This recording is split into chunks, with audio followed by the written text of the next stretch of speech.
Do you actually show your dog you love them every day? You probably think you do. But here is what nobody tells you. Most of the ways we show love to our dogs mean almost nothing to them. In fact, some of the things you do every day thinking you are being a great owner might be doing the opposite. These 7 things take less than a minute each. But once you start doing them, your dog will not just trust you. They will love you back in a way you can actually feel. Let us start with the one most people get completely wrong. 1. Talk to them like they are someone you genuinely adore. Ever noticed how your voice changes the second you talk to your dog? That softer, warmer tone you would never use in front of a stranger. Most people feel a bit embarrassed about it. But here is the thing. Science says you should be doing it more, not less. Researchers at the University of York ran a study on this. They found that dogs respond significantly more to what is called dog-directed speech. That soft, slightly higher tone people naturally use with their dogs. The dogs paid more attention. They held eye contact longer. They moved closer to the person speaking. When the same words were said in a normal flat tone, the dogs barely reacted. The moment the tone shifted into something warm and affectionate, they tuned in completely. That means your dog is not just hearing noise. They are recognizing something, and it only really lands when you speak to them the way you would speak to someone you genuinely care about. So every single day when you walk past your dog, when you feed them, when you catch them looking up at you from the floor, talk to them. Say anything. It does not matter what the words are. What matters is the tone. Soft, warm, kind. That voice tells your dog you are safe with me, in a way nothing else can. And if you think this is powerful, wait until we get to number 7, because there is one spot on your dog's body that triggers something far deeper than voice ever could. 2. Look at them and let them look back. Have you ever caught your dog just looking at you from across the room? Most people see that and think their dog wants something. Food, a walk, attention. So they get up. They reach for the lead. They do something. But that quiet look was not always a request. Sometimes it was an offer. A study published in the journal Science in 2015 found something extraordinary about eye contact between dogs and their owners. When dogs and their owners simply looked at each other, both of them, the dog and the human, showed a measurable rise in oxytocin, the bonding hormone, the same chemical that surges between a mother and her newborn child. Let that sit for a moment. Your dog looks at you and their brain releases the chemistry of love. And when you look back, yours does too. Most owners walk through their day without giving this any time at all. They glance at their dog. They look away. They get on with whatever they were doing. But every time you stop, kneel down, and just hold your dog's gaze softly for a few seconds, you are triggering something neither of you can see but both of you can feel. Make this part of your routine.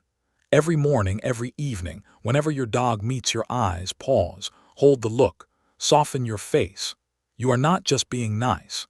You are firing off the same bonding chemistry that built every important relationship in your dog's life. That is not a small thing. That is the most powerful 10 seconds you can give them all day. 3. Most owners walk their dogs without ever letting them sniff. Have you ever watched your dog stop dead at a lamp post or a patch of grass, completely absorbed in something you cannot see or smell, and then pulled them along because you wanted to keep moving? Most owners do this without thinking. The walk is for exercise. The walk has a route. The walk has a time limit. So when the dog stops to sniff, the lead tightens. Here is what we miss. A dog's nose is somewhere between 10,000 and 100,000 times more sensitive than yours. When they stop to sniff, they are not being stubborn. They are reading. Every patch of grass is a notice board. Every lamppost is a daily newspaper. They are gathering information about every animal that has been there in the last few days. What they ate, how they felt, whether they were stressed or healthy. That is their version of using their brain. And dogs who are allowed to sniff freely on walks come home calmer, more settled, and noticeably more bonded to the person who let them do it. There is research from the University of Glasgow showing that dogs given dedicated sniffing time on walks show measurably lower stress levels and more relaxed behavior at home. You become the human who lets them be a dog. You do not need a longer walk. You need a slower one. Pick one walk every day or even one part of one walk and let your dog set the pace. Let them stop. Let them read. Let them gather what their nose was built to gather. 5 to 10 minutes of free sniffing is all it takes, but those minutes do something for them that nothing else in their day can match. They come home full. 4. Just sit near them and do nothing. What if the most powerful thing you could do for your dog every day was absolutely nothing? Most owners think bonding means walks, treats, training play.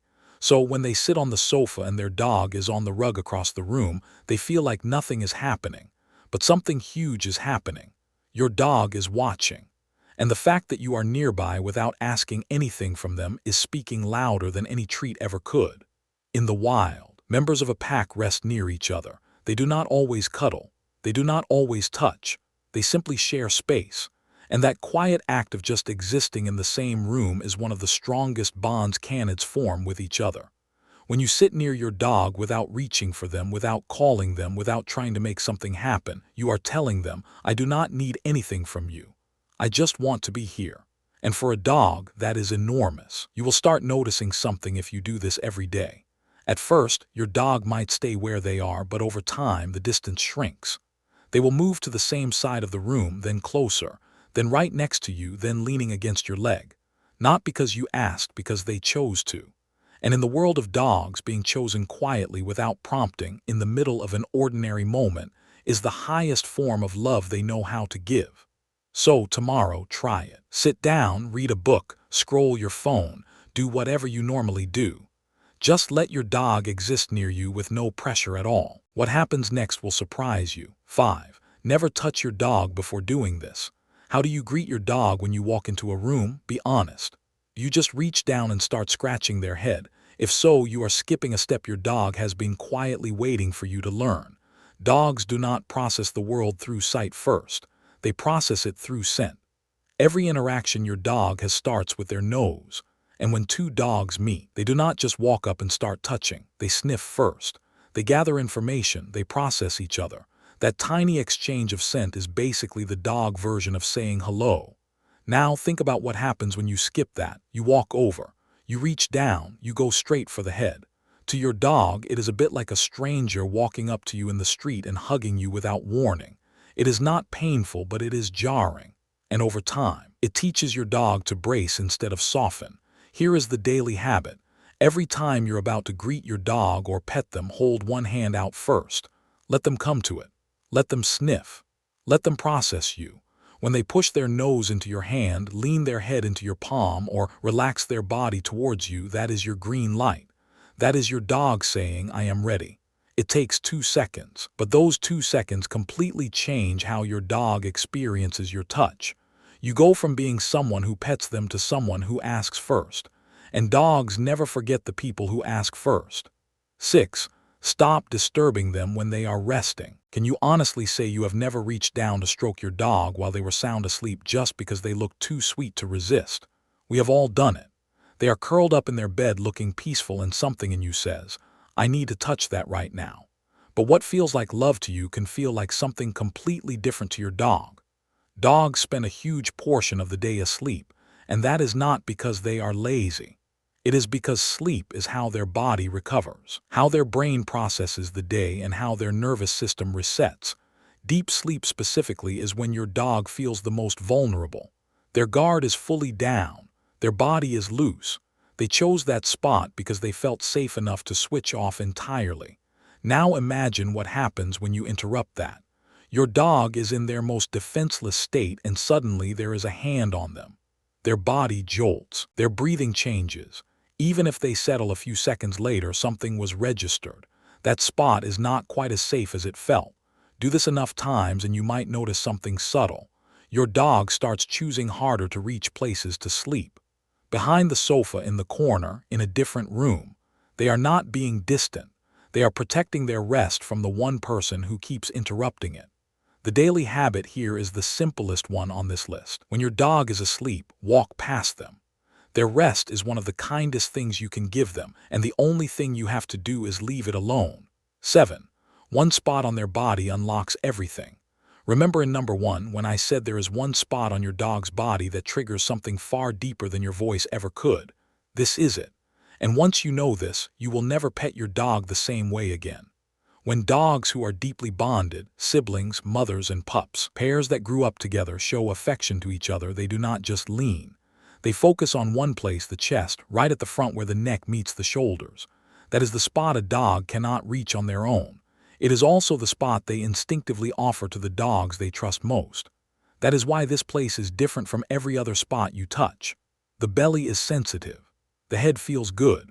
But the chest, slow, gentle strokes right at the front of the chest, is reserved for trust.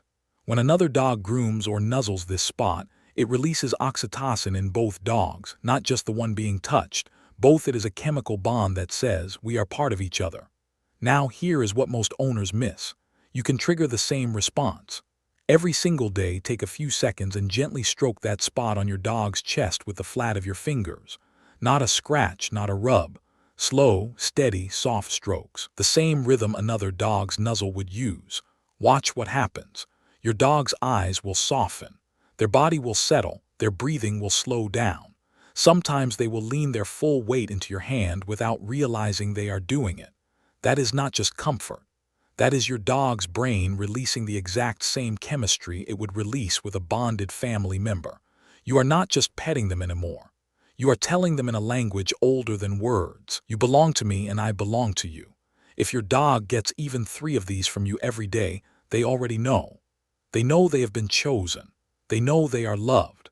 They know that out of every human in the world, the one they got is the one who actually saw them. Hit like if this gave you a new way of seeing your dog. Drop a comment telling us which of the 7 you are going to start doing tomorrow, and subscribe so you do not miss what is coming next. Because the more you understand your dog, the better life gets for both of you.